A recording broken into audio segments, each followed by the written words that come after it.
Good morning, PS 175. My name is Miss Roy, and today we're going to continue our throwing and catching unit. Today we're going to continue working on both the overhand throw and the underhand throw. And we're going to be doing that in a mini golf game.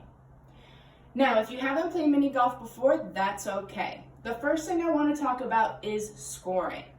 Attached to this assignment, you're going to see some scorecards that look something similar to this, okay? This first row here has the hole and the hole number.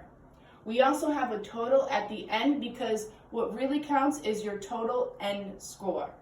Okay, so Miss Roy has put her name on this first line. If you have someone that you can play at home with, feel free to put their name underneath and make this a little competition. Now, for the first hole, however many attempts it takes you to get your throwing object into the target, that is the score you're going to put down for that hole, or however many strokes it takes. So for example, if on hole number 1, it takes Miss Roy 3 attempts to get my throwing object into the hole, then I would put down a number 3 under hole number 1, okay? Now, then once we move on, let's say on hole number 2, Miss Roy was able to get it into the hole on the first attempt. That would be considered a hole-in-one, okay? And that is the best possible score you can get on a hole. So Miss Roy would put a 1 on number 2. Okay, now there is also going to be a limit to how many strokes or how many attempts you can take at each hole, and that is 6. So we have a 6-stroke limit. Now, let's say, for example, hole number 3 is really difficult, okay? And it takes me 6 times or 6 attempts, and I still have not gotten it in the hole. That's okay, okay? All I'm gonna do is put a 6, and whether you made it into the hole or not, you are going to move on to hole number 4. If you would like to stay and practice until you are able to make it into the hole for hole number 3, that's fine too. But don't put any number more than 6. Okay? Now, once we complete all 9 holes, you're going to add up the scores from each box and put that as your total. Okay? The lower your number is, the better the score.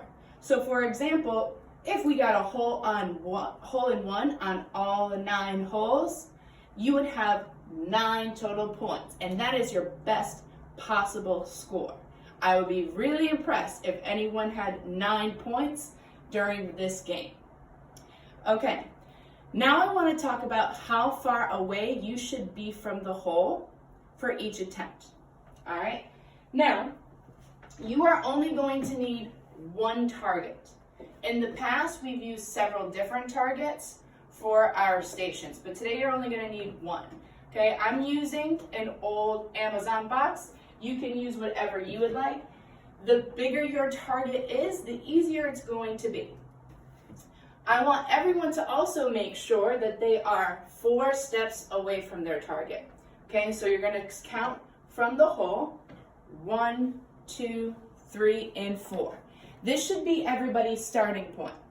My first graders, you can get 2 to 3 steps away, so you can get a little bit closer.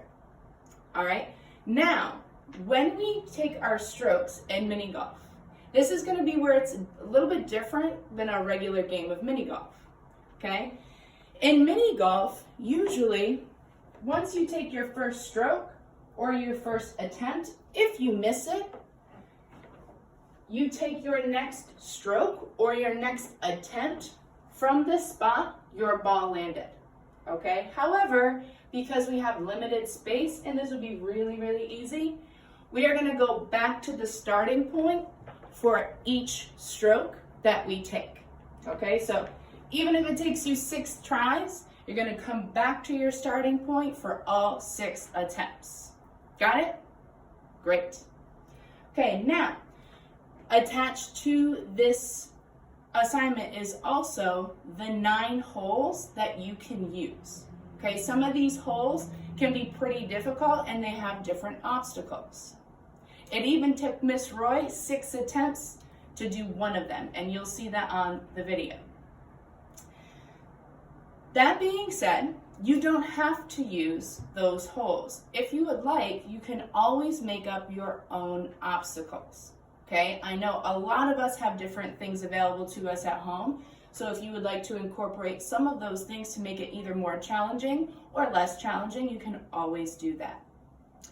And as always, once you finish all of your tasks, please also not only complete the Google form attached to this assignment, but also make sure you click submit.